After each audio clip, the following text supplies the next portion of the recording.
Hey everyone, welcome into the Fantasy Pros Football Podcast. We've got Week 17 DFS today. I'm Bobby Sylvester, joined as always by Mike Tagliere, and we're on Twitter at Bobby Fantasy Pro and Mike Tagliere NFL. Tags, what's going on, buddy? Oh, nothing. It's a week without the primer. It's Christmas week. It was a good week in the household, and I'm happy to be talking DFS. It's weird to do it on a Friday, but it's a nice way to kick off the weekend. Yeah, I went to a Brazilian steakhouse last night for my birthday. My birthday's on Christmas, by the way. And I put away some meat, pretty pumped up. And I'm really excited about the guest we have going on today because he just thinks about things in a different way than I do. So he always gives me this different perspective and helps me realize what I'm missing out on. It's Davis Mattek. He's on Twitter at his name, Davis Mattek, and he hosts the Swolecast, Takecast. He works for Roto Expert, Sports Grid. He's all over the map doing all kinds of stuff. Davis, thanks for coming on the show. Hey, thanks for having me, guys. Always enjoy coming on, so I really appreciate it. All right, guys, and before we dive into it, I wanted to tell you about another podcast we have going on. This one is hosted by the same guy, Dan Harris, that hosts the Sunday Recap Show with Tags. He also does the baseball podcast with me sometimes, and Dan is awesome. It's the Betting Pros Podcast. You can go to bettingpros.com/podcast, and even though season-long fantasy football might be over, you can still bet money in Week 17 and during the playoffs, and we have our best NFL Week 17 bets plus favorite props episode currently available. Again, that's bettingpros.com/podcast. All right, guys, so here's what we've got going on, okay? It's a huge main slate, 15 games on the main slate, so we've got a lot of options. There's obviously a ton of value options as well, but it's just a matter of getting the edge and picking those best ones. I'm really hoping you guys have some guys in mind for wide receiver because I'm not feeling as excited about that position. But we'll go position by position. We'll start with cash games for both FanDuel and DraftKings. And at the running back position, with Christian McCaffrey eyeing that historical season, Davis, is he going to be in your lineup this week? Yeah, as of right now, the way that I am building things on DraftKings, it seems like he is almost for sure going to be in my lineup because we should get DeAndre Washington, we have Damien Williams, we have Patrick Laird, Justice Hill, and Gus Edwards in terms of value options. Now, people need to understand, you are taking, I know it feels like Christian McCaffrey is just a slam dunk in this lineup. They're going to try and get him all of these receptions and everything to get these records. But New Orleans is incentivized to play in this game. So they are not here to let Christian McCaffrey get the 216 yards that he needs to break the all-time scrimmage record. They're not here to let him get 20 receptions. And Carolina has one of the lowest team totals of the week. You know, their team total, just for people to put it in perspective, their team total is lower than the New York Jets and the Buffalo Bills. It's the same as the Detroit Lions, who is the one of the worst teams playing this week. So I am planning on playing McCaffrey, and I think that the coaches are being honest when they say that they want to get him these records, but it might just be a situation of, like, they might just get ran out of the building. First of all, Tags, I want to say this. We know Sheldon Rankins and Davenport are out. So what does this mean for the Saints' run defense? Is it still among the top in the league? Is it just mediocre at this point? Less than mediocre? I don't want to say it's less than mediocre. Like they've kind of proven over the last 2 weeks they may not be the dominant run stopping defense that's going to hold you to like 3 yards per carry. But I mean, going back to when Rankins and him were on the field, McCaffrey played them in week 12 and scored 34.3 PPR points. So it was a dominating game. He caught 9 passes for 69 yards. He only rushed for 64 yards in that game. But that's the thing is, like, McCaffrey, we have to stop thinking about him like a running back. And I'm trying to figure out the best way to relay that to like even season long readers of like the articles and everything, is that I went through and I was going through like things that I learned from this season, almost creating like a diary, and I'm going to put it in an article.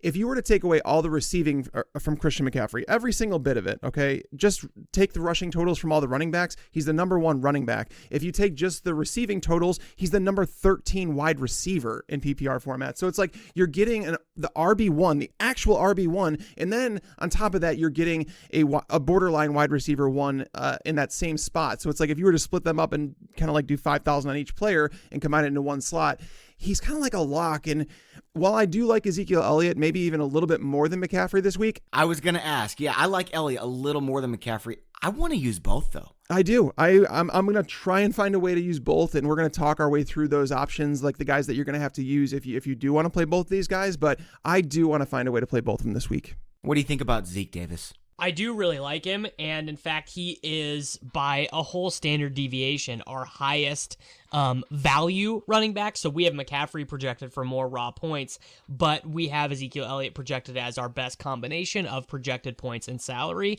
on Daily Roto. And part of the reason for that is the injury to Dak Prescott has really turned Dallas into a more run-heavy team over the last few weeks. Elliott he's seen his highest, total touch numbers other than the week 6 game against the New York Jets. He's seen them over the last 2 weeks in terms of his target share numbers. So, we basically just have Zeke projected for a similar workload to McCaffrey, which he had not been for large portions of this year. Yep, I think that's totally fair. I love McCaffrey. I love Zeke this week. Now, are there any other higher end or even middle tier running backs that you guys would be comfortable using in cash games? Or are we going all the way down to that cheap tier with DeAndre Washington, Damien Williams? I've got another name that I love, but I haven't heard you guys say him yet. So I want to wait and see if he comes up before I bring him up. Le'Veon Bell at 5,800 is not a bad play. I have avoided Le'Veon Bell like the plague all year long because it's just the upside doesn't justify where his price was. But 5,800 for a guy who might get 30 touches though. Yeah, it's pretty hard to find a guy that's going to get 20 touches. That $5,800. This could also be his final audition to kind of get traded because the word is out that they're looking to trade him this offseason and they're going to showcase him. Over the last 2 weeks, he's had 29 and 23 touches. Brutal matchups against the Steelers and Ravens. Yeah, but we only got 11 and 13 fantasy points. We need 14 to hit value. Yeah, I mean, against the Bills back in week 1, he totaled 23 DK points against them. That was his best finish actually this year. And the Bills have absolutely nothing to play for. They could actually rest a lot of their starters, even if they're dealing with aches and bruises. And I know that they haven't, like McDermott won't come out and say that he's going to rest those guys. He said that they're probably going to play, but he doesn't know how much. So it could be some backups he's playing against. And that Bills run defense, if there is a vulnerability to it, it's on the ground. So at 5,800, I have no issue with Le'Veon. All right, Davis, what do you think about Le'Veon Bell? Their implied team total's 18. It's probably going to be a little bit rainy during this game. Do you like him at this price? Is there another mid-range, high-end running back that you like a little bit more?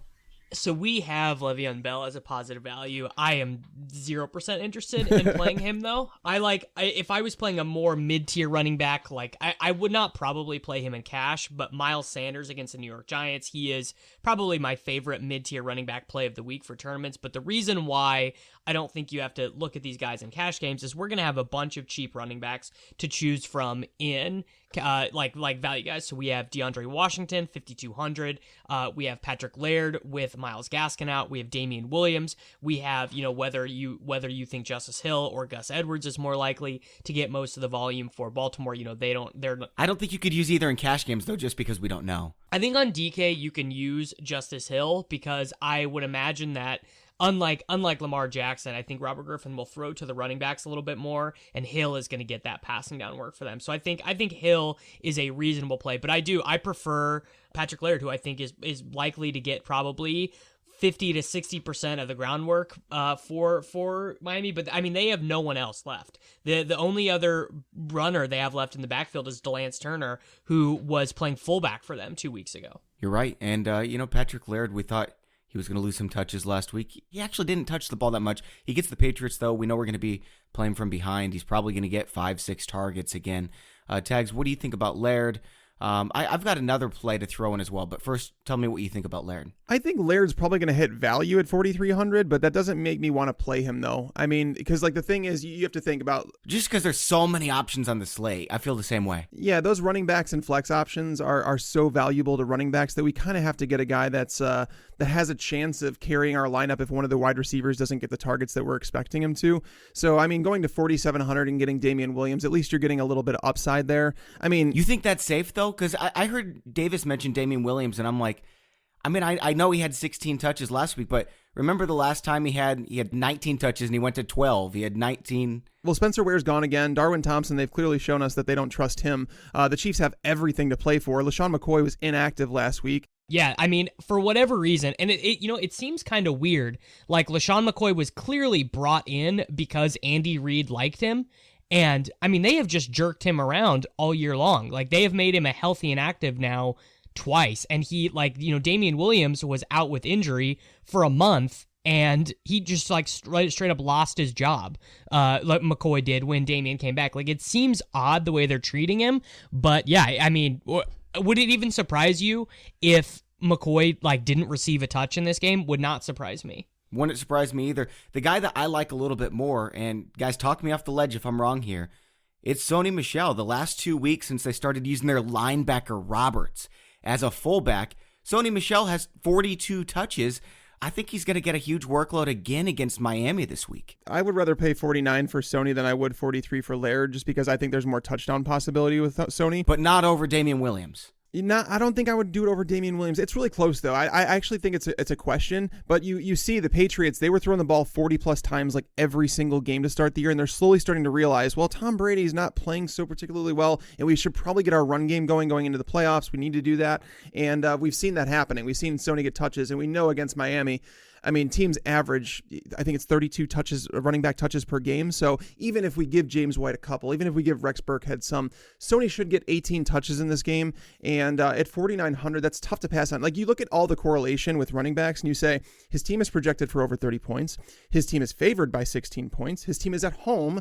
The opponent hasn't been able to stop the run all year long. So I don't think Sony at 49 is a bad play. It's just, I think he's a better play on FanDuel because obviously it's the half PPR rather than a full. But he's also the same price as Phillip Lindsay on FanDuel, so I'm not going to play him over there. Sony Michel has no PPR benefit because he just doesn't catch passes. So, Davis, I want to ask you, okay? You mentioned Damien Williams. You mentioned DeAndre Washington. If you're picking between these two, who do you like better? Washington, because they have something to play for sure. There is a scenario. I don't have my sheet pulled up right now, but there is a scenario where, like, if Andy Reid or one of Andy Reid's assistants comes up to him at halftime and says to him, "Oh, the Patriots are up 21-0 against the Dolphins," then we might see Matt Moore, we might see Darwin Thompson, we might see Byron Pringle instead of the full Chiefs starters. Yeah, I think that's totally fair. I like Washington a little bit more as well. Now, all these guys we've mentioned, Williams, Washington, Sony Michel, I'm not using any of them because I'm using Austin Ekeler this week against Kansas City. They've been horrible against running backs, and we know they're going to be playing from behind. We know Austin Ekeler is going to have himself 5 receptions for 50-plus, maybe 100-plus yards, and he's going to get half a dozen carries as well. Davis, I'm curious about your thoughts on him because, I'm done trying to guess with regression on him. But when's the last time that he had fewer than double-digit fantasy points? It's all the way back in week 6, and it's the only time this season. I get that, and but the same can be said. When's the last time he had more than 13 touches? You'd have to go all the way back to week 9. Believe me, I've thought about it. I was writing up a DraftKings primer yesterday, and I read it. It was awesome. Yeah, and I was thinking about putting Ekeler in there, and I was like, it's 6,200. I can't really justify playing him when he's getting 12 touches a week. I understand that he keeps breaking regression. He keeps doing good. So, Davis, maybe you could talk me into him because I initially wanted to like him against KC, but I don't know how to feel about him anymore. I mean, you just have to think about him as a receiver who gets a couple rushes, right? Because, Melvin Gordon gets all the goal line work, but Ekeler gets, a majority of the good passing work. I don't think I would play him in this game, though. I think I would prefer Devonta Freeman and Miles Sanders over him in terms of those 6K running backs. Our model for DraftKings is also spitting out Melvin Gordon as a good value against Kansas City. I'm not touching that in a cash game. Adrian Peterson, again, I'm not touching it in a cash game. And then Leonard Fournette. He's popular over on DraftKings, and on FanDuel, we've got him as the number 3 value. I don't know if I want to go there in cash games either, though. What do you think, Davis? No, yeah, I don't see him being a play, really. No way am I rostering a Jaguar. I'm with you, man. I'm a Jags fan, and I'm totally with you. They just they've given up, right? Every year we see these teams over the stretch, they're often teams that think going into the season that they can compete and then end up not being able to compete. And that's what we have with the Jaguars. They thought, okay, we got a good defense. We signed Nick Foles, things are going to be all right. And then we just see those teams that think they can compete that end up getting blown out, and that's what's happening with the Jaguars, is they just are not trying. And when they're being fined, hundreds of thousands of dollars for doing something that the coaches don't like, they just stop trying to. But yeah, he's not even a lock for 20 touches anymore, so I'm fading Fournette for sure. So here's the thing. This is why Fournette's always a topic that people want to talk about. And there's a lot of DFS players that love Fournette because of the volume. Based on the volume that Leonard Fournette has gotten, he should cost like 85 to 9K. He should. But based on his production, he should cost like 5,500 to 6K because he never hits that value. Like he just never gets up there. He never breaks you. Like he never breaks the value either in terms of he's not 3Xing like ever because he doesn't score touchdowns. That offense is just struggling. Indianapolis is not particularly bad on the ground, so I would rather play Joe Mixon, I think, at 7,200 than Fournette, but I'm not playing either of them because if I'm going up that high, you might as well get up to Zeke or McCaffrey. So we've primarily been talking about DraftKings so far, and I just want to mention on FanDuel, I'm not playing Christian McCaffrey. He's 11 grand. There's not as much money to go around. Like at tight end on DraftKings, you can get a tight end for $3,500. If I want the 15th best tight end on FanDuel, he's still $5,500. I don't have money for that kind of stuff, so I'm not going McCaffrey and Elliott. I like Elliott over McCaffrey, so I'm going Elliott. I'm going Joe Mixon, as Tags just mentioned. He's a lock for 20, 25 touches against a bad Cleveland run defense, and Mixon has been on fire. And I'm going Alvin Kamara at Carolina. I love the matchup. As Davis mentioned, they've got something to play for. And let's look at Kamara's schedule over the last 2 months. I mean, he's played Atlanta, a good run defense, Tampa, Atlanta. Well, they have something to play for unless the Packers are beating the Lions, but like if they are just smoking the Lions, there is a chance. Now, there's another game that can impact their seeding with San Francisco, Seattle later on. So the Saints are probably, I would say they're like 80% to play their starters all 4 quarters, but they're not 100%. So you wouldn't use Kamara in cash games because of that 20% possibility? Is that what you're saying? Yeah, like, so for example, I think a decision you would have is Ezekiel Elliott versus Alvin Kamara on DraftKings. They're $200 apart, and that small little bit of uncertainty is enough for me to side with Elliott because you know 100% that the Cowboys have to play this game out. They're losing is not an option in this game. It's definitely Zeke for me on either site, but I want to use both of them because I'm replacing McCaffrey with Kamara. Like, would you rather save $3,100 and go down to Kamara on FanDuel? I think I would play. What is DeAndre Washington on FanDuel? DeAndre Washington is $6,300. So we're gonna need 15, 16 points for him to hit value, and we've got him projected consensus projections at 12.1.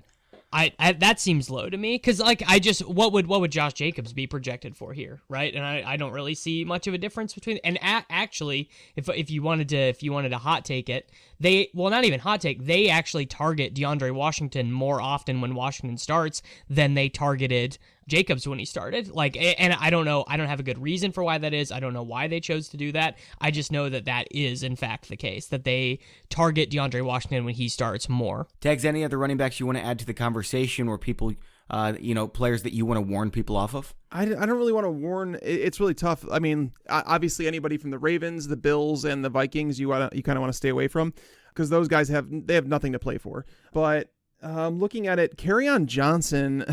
So this is crazy. He's 4,500 on FanDuel. Kerryon Johnson against the Packers. Oh yeah, I'm down with that. How many snaps did he play last week? He played quite a few. He lost some of the work to Bo Scarborough, but yeah, feels like you should probably play him. I would agree with that. At 4,500, it just feels like, because I mean Green Bay they're not someone that stops the run particularly well. At 4,500, that just seems like too cheap. That allows you to play McCaffrey if you want to. So yeah, if there's one player on FanDuel that I would say, I think Kerryon, that's crazy, 4,500. Yeah, that's pretty wild. All right, guys, on over to wide receivers. But first, I want to tell you about a contest we have going on. We're giving away a signed, full-sized Kenny Golladay Lions helmet at fantasypros.com/contest. All you have to do to enter is leave a review on iTunes or Stitcher and take a screenshot of that review and send it to us at contest@fantasypros.com. And it's only going to take about 30 seconds to do. And also, this contest ends on New Year's Eve night, so make sure to get your entries in. Again, that's fantasypros.com/contest for details. And we're able to do this contest and lots of other contests that we've done throughout the year thanks to Pristine Auction. And when you go to Pristine Auction, it's free to sign up. Sign up and enter the registration code FANTASYPROS, all one word. That's going to get you $5 off, and it's going to tell them we are sending people their way. That way we can keep doing these contests. You guys are going to love Pristine Auction. In fact, Tags and I are always on Pristine Auction looking for good values, and they're not that hard to find because there's hundreds, sometimes even thousands of items that they auction off every day. Tags and I actually got each other Christmas gifts from Pristine Auction. I got him a signed Alabama Amari Cooper helmet, and Tags got me a signed Corey Davis jersey that's definitely going to be hanging on my wall at my home office. You guys can check out Pristine Auction and find what you will love at pristineauction.com, Pristine auction.com.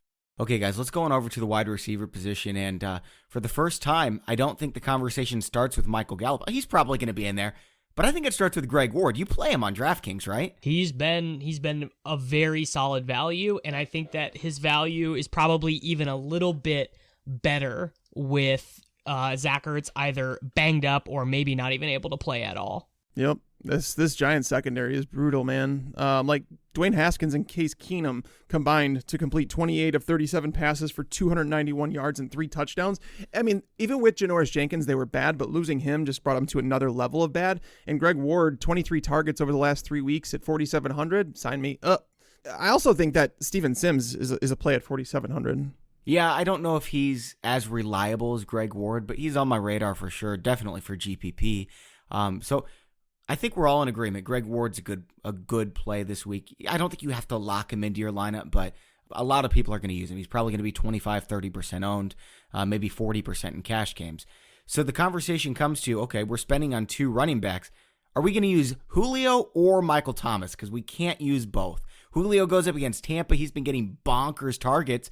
And Michael Thomas goes up against Carolina, but he's Michael Thomas. So Tags, which way you're going? I'm guessing Julio. If I'm paying up, if I had to choose between the two, it'd probably be Julio. But I'm not. It's 8,500. You're not getting him at a discount at all. Like the targets are there. The Bucs matchup is obviously good. Sure. Over under 17 targets against Tampa. I'm not even joking, man. I would set the over under probably like 10, but he's probably going to get those. I would say he's going to. He's got 35 targets in the last 2 weeks against San Francisco and Jacksonville, dude. Oh, I know. Believe me, I know. But I like Austin Hooper quite a bit in that game too. But I want to go back to Steven Sims. I want to know why we don't like him. Like the guy. I like him. I think Steven Sims is a super strong play on both sides. Talk me into it then. He does have double-digit targets each of the last 2 weeks. 28 over the last 3 weeks, and like once Case Keenum came in, like we saw him score. Like Case Keenum has supported slot receivers. Yeah, but we're moving from the Giants and the Eagles secondary to Dallas. Dallas's slot is where they're beat, man. Jordan Lewis is the one playing the slot. Like if you look at their over the last month and a half since they lost their starting slot cornerback, they've been beating the slot a little bit. And Case Keenum is an upgrade. Like he's supported slot receivers. You go back to Minnesota when Thielen was there. You go back to Denver when he was with Emmanuel Sanders. Trey Quinn produced a little bit with him at quarterback. And now, like last week, we saw Steven Sims. And Terry McLaurin might be out. I think it's likely he's going to be out. Yeah, it seems like he's going to be out. So these targets have to go somewhere. So in the slot, I mean, for 4,700, if you're looking to spend up for Zeke and McCaffrey and guys like that, then you kind of have to find a couple of these guys like Greg Ward, like Steven Sims. Okay, who else do you guys want to throw in there? Davis, why don't you go next with a wide receiver or two that you're fond of? Well, there are a couple guys in the mid tier who project really well, but are hard to stomach. Guys like Christian Kirk, who is at 4,700. They just keep trying to make him cheaper and cheaper. Jalen Ramsey not playing in this game. 0 receptions on 5 targets for Kirk last week. I know that people, it's hard to stomach playing Kirk, but he does have a very valuable role in that offense. We have Jamison Crowder at 5,100, Randall Cobb at 3,900, Mohamed Sanu at 4,100. There are a couple guys there who are, kind of viable options. But yeah, I think that Ward, Justin Watson, and Steven Sims are the 3 cheap wide receivers that I really like. I think the roster construction I will end up going with is McCaffrey, 2 value running backs, 1 of Julio Jones, Michael Thomas. And honestly, at this point, I'm kind of hoping that Zach Ertz plays so that I don't have to pay so that you don't have to do the 4,900 Dallas Goedert, and that you're able to take like someone like Caden Smith or whatever. Heck yeah, though, man. 4,900 for Dallas Goedert if Ertz is out. Definitely would do that one. Yeah, he's like the best play. Right. He's probably the best tight end on the whole week. Tags, why don't you give me another wide receiver or two that you're fond of? I mean, Devontae Adams is a step down from Michael Thomas and Julio, but I think he might be safer for cash games at 8K. But going down to the middle tier, because I think that I could probably fit some of these guys, Courtland Sutton versus Oakland, 6,400. There are only 5 wide receivers who have tallied at least 56 yards in 11 games this year. Michael Thomas, Julio Jones, DJ Moore, and Devontae Parker, and then Courtland Sutton. So it's like the consistency has been there with him. Oakland has been burned over and over and over again on the perimeter. And they might be without starting cornerback Trayvon Mullen for this week. 10 targets each of the last 2 weeks with Lock under center. So Courtland Sutton at 6,400 kind of makes a lot of sense to me. Davis, what do you think about Courtland Sutton? I do. I really like him. And actually I kind of like Drew Lock too. I kind of think that Drew Lock is I think he might be a little bit better than draft people thought that he was. I think the issue you run into with playing Courtland Sutton at 6,400 is just because of the offense he plays in. It's unclear if he has true, like, I think this sounds crazy, but I would rather play like Brashad Perryman over him because he's so much more likely to have like the explosion game than Sutton is. Yeah, Perryman actually looked really good last week as well. 2 other guys that I want to throw out there just to get your guys' opinions. I'm not locked in on them, but I've been seeing Keenan Allen play some good football lately. I don't love the matchup against Kansas City, but they're going to be down. And then DJ Chark over on FanDuel has gotten to the point where, I'll play him again against Indianapolis. Not a very good pass defense, $5,900. He's the 41st most expensive wide receiver on the slate. He's cheaper than Justin Watson. I'm probably playing DJ Chark. I mean, at that price, I'd probably play him too. Yeah, it's a good price. I don't disagree. All right, any other wide receivers you guys want to throw in before we go quarterback? Well, I'll talk about him on the tournament side, but I mean, is Michael Gallup a play at 5,400? I thought about him too. Yeah, I don't know if I like him for cash games. Amari and Gallup both interest me, but maybe that's better for tournaments just because, like, with the way that Dak with his shoulder, what it's doing, Amari with his injuries, but if Amari is okay, then Gallup obviously falls to the number 2 option. I don't see them throwing a whole lot if they don't have to, so maybe they're better in tournaments. I guess one other name would be Kelvin Harmon.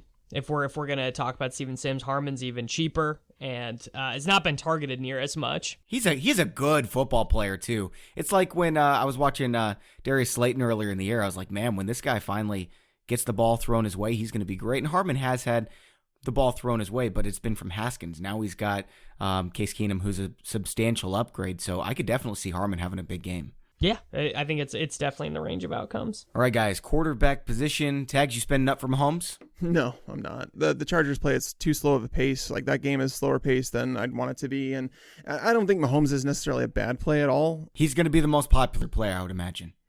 Yeah, I mean, saving 300 and going down to Aaron Rodgers, I think I might do that. I don't know if I'm going to play either of them, but... Davis, are you with Tags? I mean, I'm just waiting for one of these teams to say we're just straight up benching our starting quarterback so that I can pay, so I can just play one of these super cheap guys. So whether that is, well, then you can play Thomas and Julio. That would be awesome. Well, what I want, if my dreams came true, the Rams would announce that Jared Goff's just not going to play at all. That he's just not going to play any snaps. So that you could make a lot of money off Blake Bortles? Yeah, and then Bortles would be the play at 4,500. or for the Ravens to say that Trace McSorley is not going to play. But I unfortunately think that McSorley is going to at least get a quarter against the Steelers, and that's going to make RG3 like a non-play. I think that's fair. Tags, would you play Blake Bortles if Jared Goff was rolled out? I probably would, honestly. At 4,500, it's tough to pass on that. It's too easy. I mean, I'm thinking about Baker at 5,700. That just tells you where I'm at. Yeah, and Phillip Rivers is really low priced too. I mean, he's top 5 in the league in passing yards. Rivers can get benched too easily. Like, yeah, I am not playing a quarterback that can get benched. Well, what about Case Keenum at 4,500? No. Or Gardner Minshew at 5,300?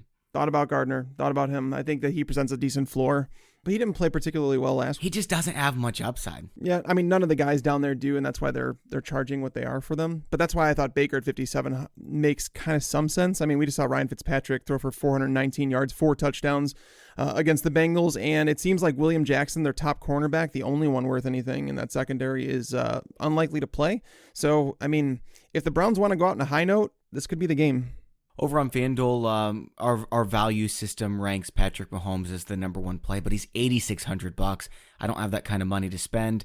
Jameis Winston's behind him. Drew Brees at Carolina. Dak Prescott, you're not playing him in cash games with a hand injury. Then we've got Matt Ryan at Tampa Bay, which is a really interesting option. And then Gardner Minshew again, which is where I'm going to end up likely. I don't love the upside, but it affords me to be able to spend up on those running backs. One thing I was worried about when looking at Tampa Bay, it's so crazy. Did you know that there's only been 3 quarterbacks all year who have averaged more than 7.6 yards per attempt against them? Really? It's crazy. It's something I just noticed like when I was researching stuff yesterday, and I was like, that's crazy. But I mean, they've been somewhat of a better defense. I mean, look at Matt Ryan, week 12, QB 23, Minshew in week 13, QB 26. Brissett obviously held him to like next to nothing.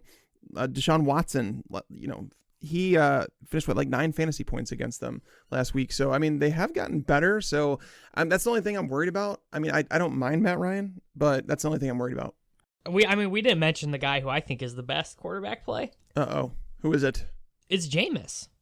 Jameis is just on this insane pace. He's throwing like 50 passes a game. Right. And this is the over under here, like this is going to be one and as we basically see every single year, the who cares bowls, like these games where both teams are eliminated and they're playing starters, end up being like some of the best. Yeah, it's like the Pro Bowl because nobody cares in that. They don't really play defense. I mean, Winston gets 300 plus, 400 plus yards every single week. Yeah, so Jameis is who I have saved right now in my DraftKings shell. Now, I would abandon Jameis for Bortles or for one of these cheap fill-in guys if given the opportunity, but Jameis is who I think is the best right now. It's a good call, man.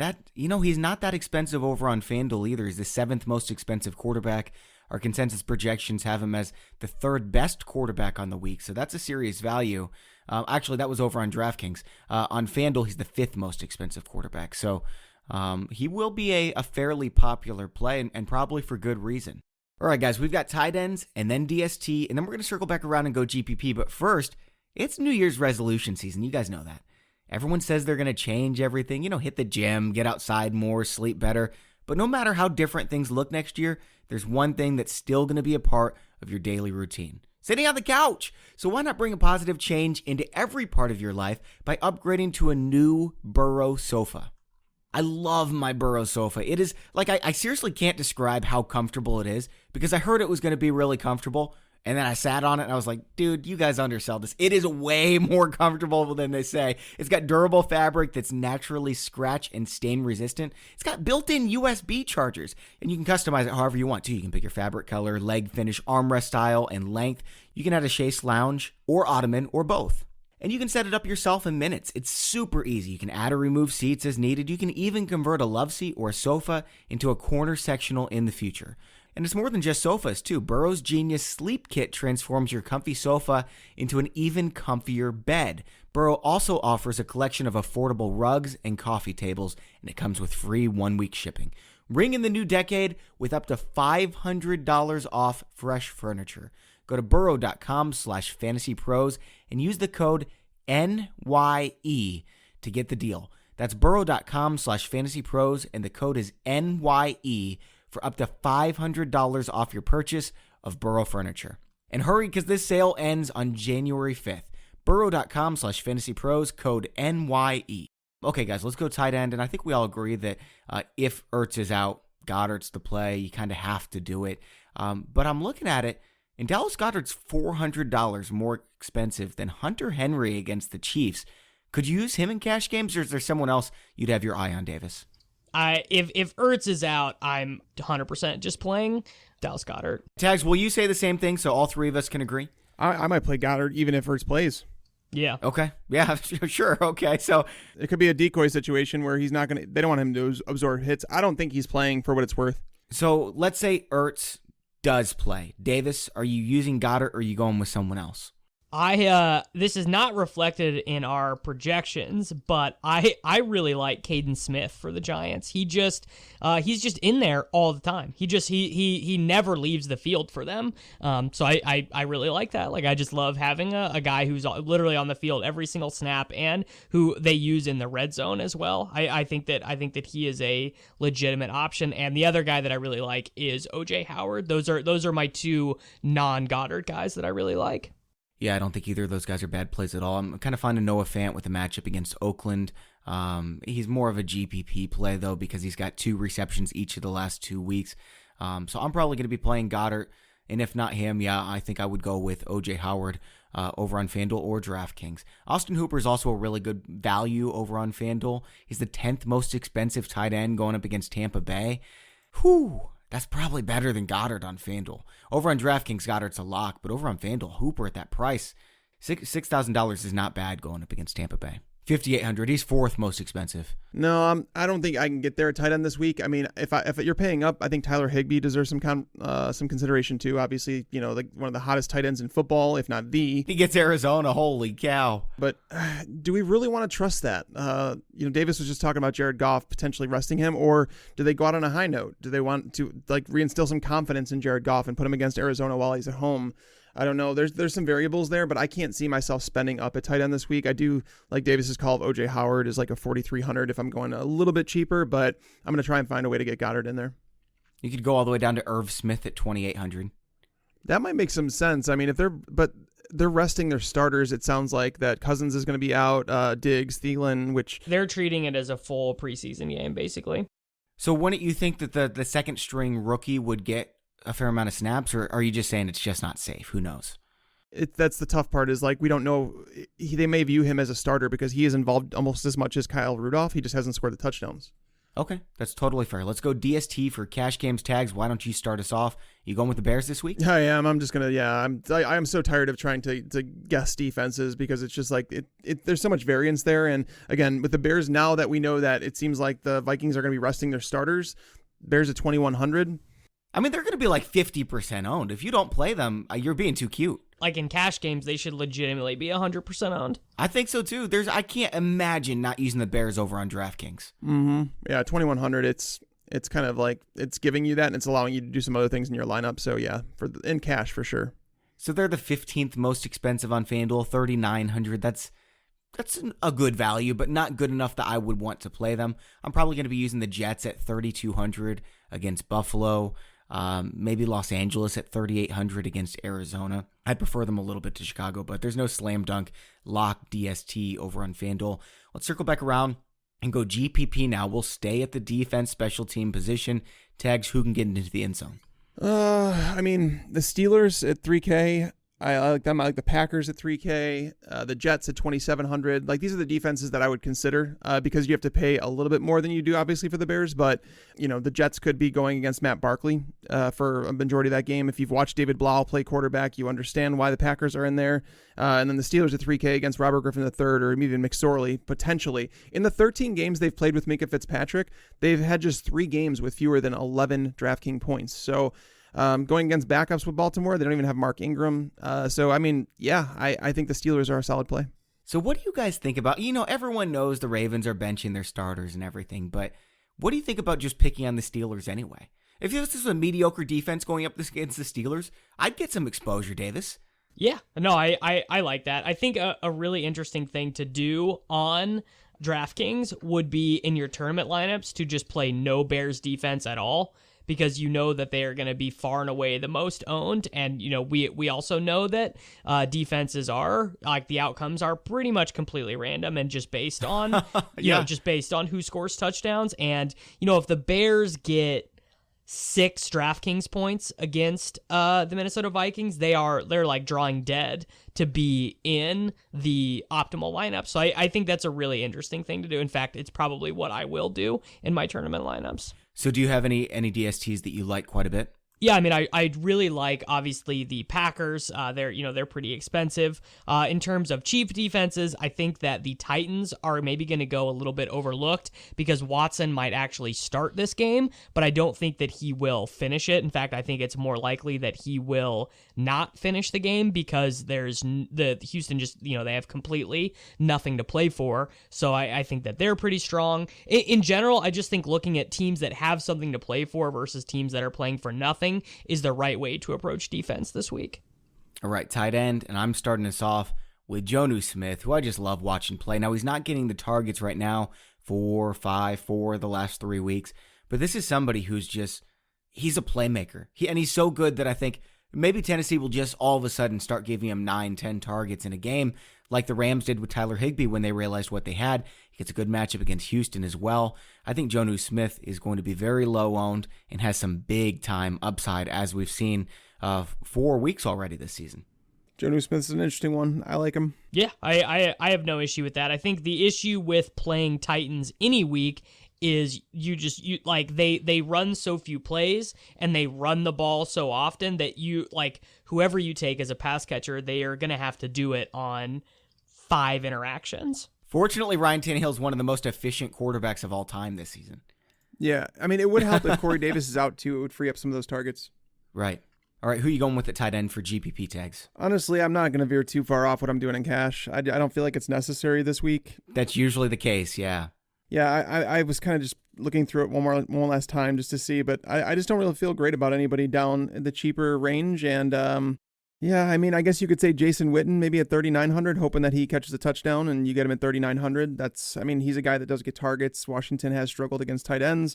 If Dak's arm is really hurting, hand, whatever it is, it would help Jason Witten. So, but again, I'm probably just going to stick what I'm doing in cash lineups. You know, it's really interesting because the top 3 tight ends will more than often finish as the tight end 1. So you almost have to spend up and do the don't get too cute strategy at tight end for GPP.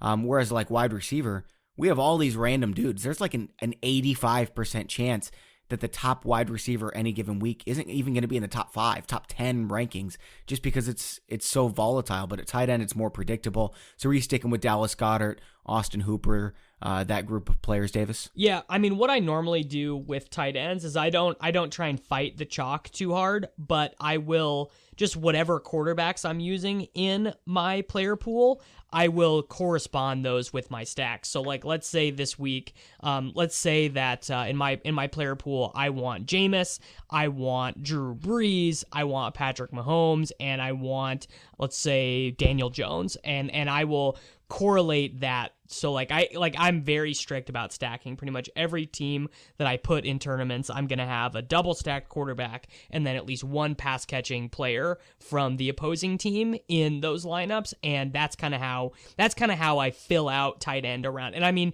we only have 4 players this week on DraftKings that are projected as positive values by our stuff on Daily Roto. They're Travis Kelce, Tyler Higbee, OJ Howard, Cameron Brate, and almost Dallas Goedert, not quite yet because we still have Ertz projected in. So if you think about that and you think there's really not that many good plays, I think it makes sense to just as much as you can just correlate that weak position with your quarterback. I'm so glad you brought up Cameron Brate because I almost forgot him. I think he's a great GPP play. Yeah, he is a very good tournament play. All right, let's go wide receiver now, Tags. I'm sure you've got a couple options for us. If you're looking for like a dirt cheap option that could do well, Randall Cobb.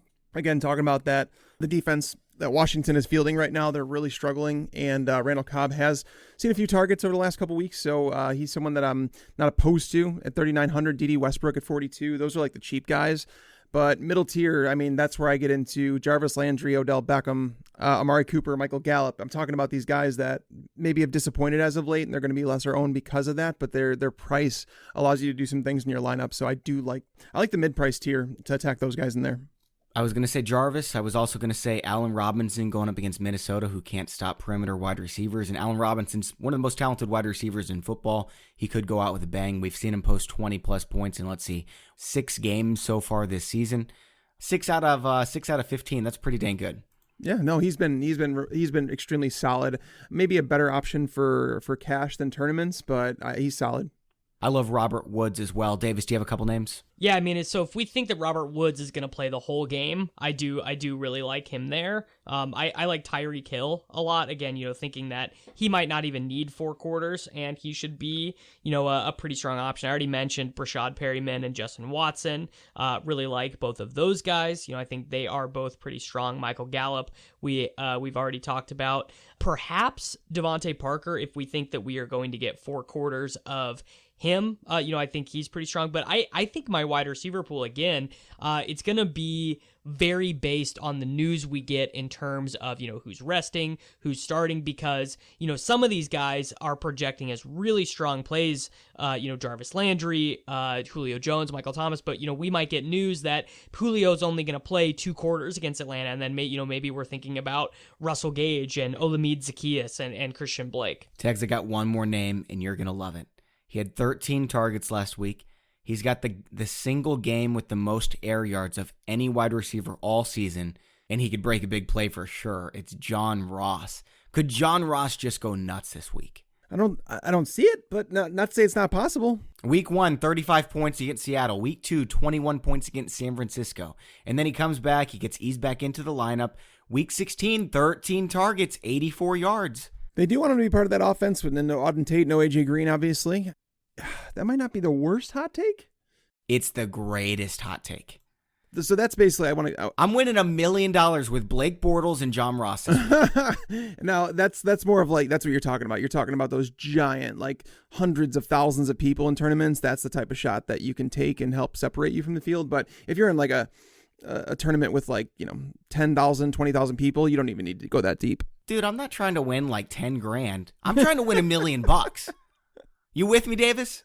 I think Ross is pretty strong off of that game from last week, and just when he's been in, he really has been such a high air yards guy. I think he's pretty strong. Okay, running back position. Are we getting cute here? Or are we talking about the same guys we were using for cash games? Davis, why don't you start us? Yeah, I really think it is. I think you could have a super tight running back pool this week. I think that you could run. My pool is probably going to be something like CMC, Elliott, Kamara, Sanders, Washington. You guys heard that Jordan Howard's back this week, right? What they said was just that Scott and Sanders have played so well. And also, I think that they what they need out of their running backs now is pass catching, because all of their other pass catchers have just died. So I think that, maybe Howard would get some goal line touches, and maybe that sucks for Sanders, but Sanders is still going to have that valuable role in the passing game. Yeah, no, I didn't want to talk you off him. I just want to make sure you guys knew, because at 6,800, you're almost paying for that workhorse role he's been getting. Not quite, but almost. And if for whatever reason Jordan Howard comes back, fresh legs and all that stuff, but against the Giants, I just don't know if they need to I don't know. I think he's a better tournament play than he is cash for sure. But I do like the Kamara call. He's going to have lesser ownership just because of Zeke right there. $200 more. People are going to go up to Zeke. They're going to go down to Fournette or Mixon. I do like Kamara. And we saw last week, the guy, he's been producing the way he always has. It's just he was missing those touchdowns. And when those touchdowns come through, you're getting a 25-point running back.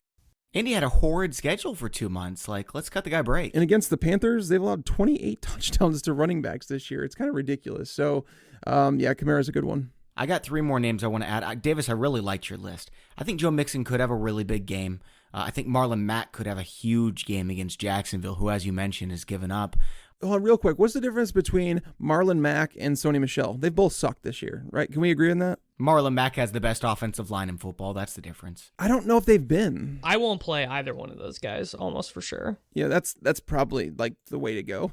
That's probably the smarter thing, especially on DraftKings with the no point per reception, because you almost need 2 touchdowns for them to win you a tournament. Oh, Kerryon Johnson was my other guy. Davis, you mentioned him earlier, and I've actually got one more. Go ahead, Tags. You had something else to say. Ronald Jones.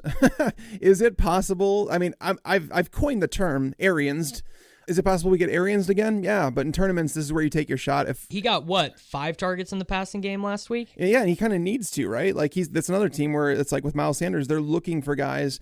There was a point in the season, Davis, I don't know if you knew, that it was 4 weeks ago maybe, that I looked up a stat, and Ronald Jones ranked 3rd in the NFL among running backs in yards per route run, behind Austin Ekeler and someone else. And I was like, why don't they use him more in this role? I know people had it stuck in their minds that he sucked as a receiver, but he's actually done fine in that role. And coming off of a 17-touch game where he, scored almost 20 DK points, it's the final game of the year in a matchup against Atlanta that banged up a little bit.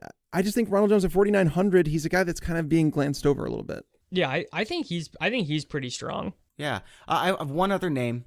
I love the offense when Lamar Jackson is there, but he's not, so who knows what we're going to get. But they have a horrible matchup against Pittsburgh. Can Justice Hill have a big game against Pittsburgh if he gets the touches? He's definitely going to be in my player pool. He can break any run for a big play. I just don't know if he can do it against Pittsburgh. Yeah, Pittsburgh's been dominant on the ground and through the air. Like I want to say, like I don't know, I don't have the stat right in front of me, but I want to say that they were one of the best in terms of like top 3 again when it comes to like production on the ground, and top 3 when it came to production through the air. Like they're just not allowing anything. And I think that Kareem Hunt, wow, is the only running back. We're entering week 17. Only one running back has reached 14 PPR points against them this year, and that was Kareem Hunt. Kareem Hunt, he had 7 carries for 46 yards, 5 receptions for 19 yards, but he did score a receiving touchdown. But like Justice Hill, that's probably his comp is like, Kareem Hunt light. He's a very similar type of player. Oh no, I wouldn't say that. Kareem Hunt's a bruiser. Like he can bang. Justice Hill's not that guy. Do you ever watch Justice Hill in college? Like he's not the same size, but he was a workhorse, dude. So Davis, you're gonna be the tiebreaker here. Kareem Hunt or Reggie Bush as his comp? Tags is, obviously Reggie Bush is like the 99th percentile, but yeah, he's more like that player to me. Okay. Because like I think that the Ravens coaching staff told us that too. Because it's not like there wouldn't have been an open competition between him and Edwards just got all of those between the tackle stuff. And when they used Justice, I remember the one game where they used Justice Hill. It was because they thought they had a huge mismatch with the defensive ends for, I think it was the Bengals the first time they played, and he got like 6 sweep plays. I want to go to the quarterback position, but first we should probably talk about Mike Boone. First of all, because I need to eat some crow, and I cost quite a few people championships. Now, granted, I wasn't the only person in the industry. It was much of the industry loved Mike Boone. I was higher on him than most. I don't think Mike Boone is a bad player. I'm not saying he crapped the bed or anything like that.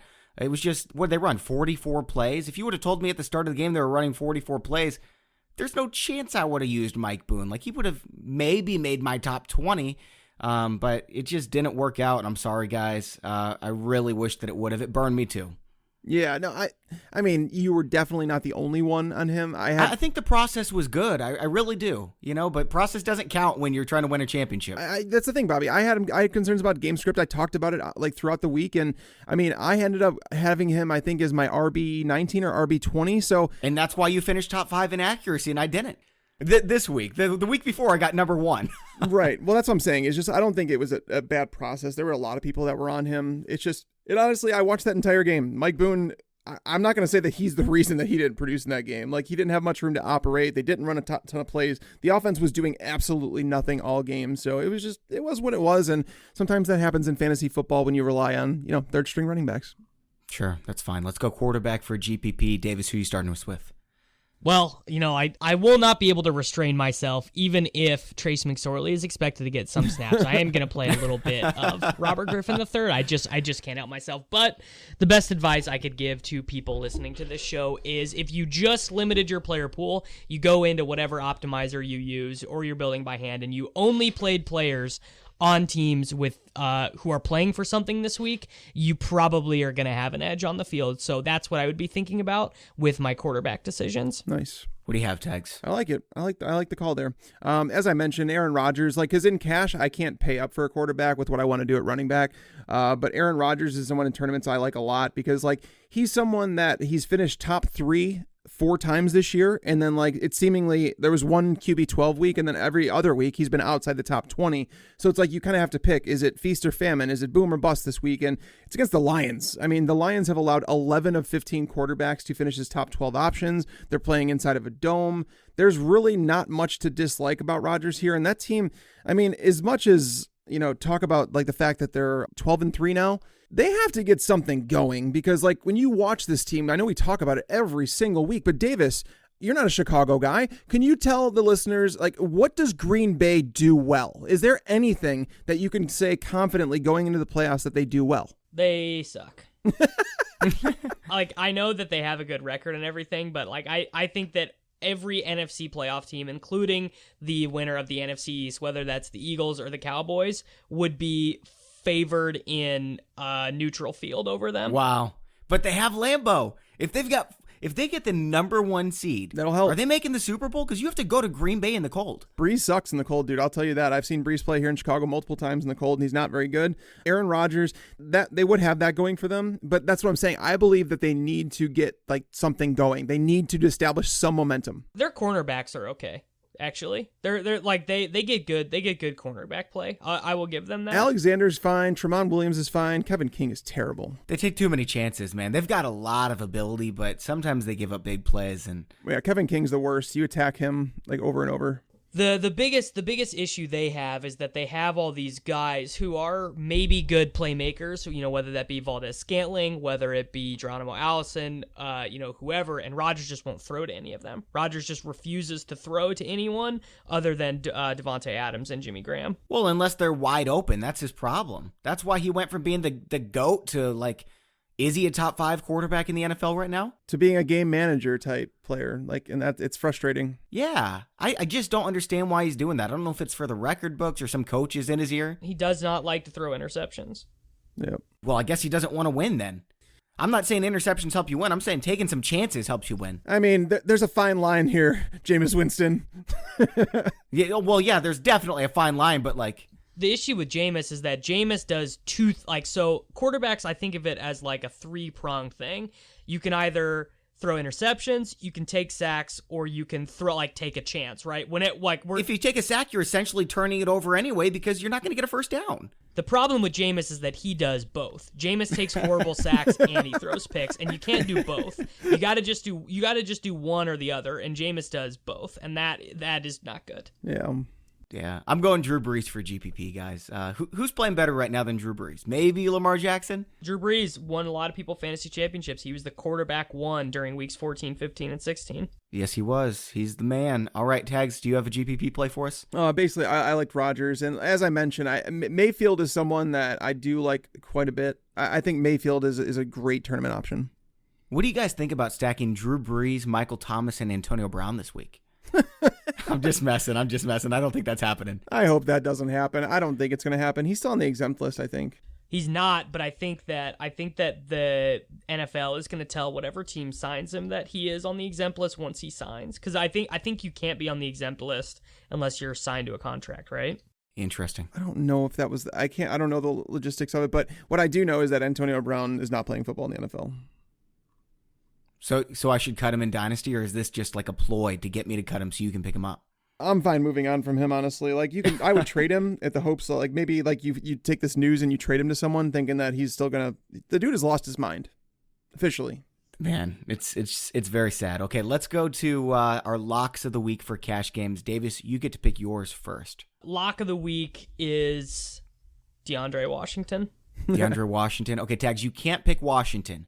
Who are you picking? It's really tough between McCaffrey and Elliott. I'm gonna go with Zeke. I mean, this is like me, like it's narrative and it's like a well-informed decision though, is that Jason Garrett's coaching for legit the playoffs and his job. I mean, none of it's guaranteed because he's probably gonna lose both. But I mean, I think they take very little risks in this game. The last 3 games that the Redskins have played, they've allowed at least 34 DK points to Aaron Jones, Miles Sanders, and Saquon Barkley. So I mean, Zeke at 8K, I'll use him as my lock. They're never firing Jason Garrett. I think it's going to happen on the field, like right as the game ends, because they're going to Philadelphia's going to win and they're out. And I truly believe that Jason Garrett will be the first head coach fired because I think Jerry Jones might just do it on the field. So this is going to be a little bit different than we've ever done before. So if Ertz is out, Goddard is my lock for DraftKings.